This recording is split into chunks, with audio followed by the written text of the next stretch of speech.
Sağ işlep durursan mı?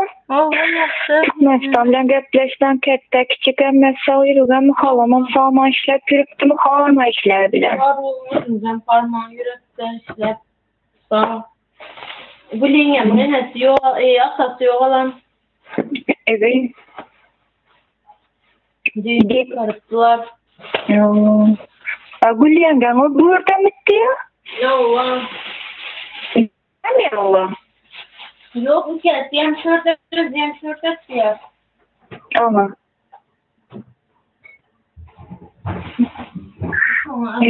Diyor ki yerinde yok aldı der.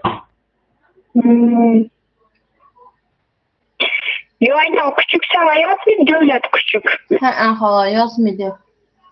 Ara mı diyeyim yaz mı diyeyim. Yani o öldürüp koydu mu değil mi o şirozatsı onu?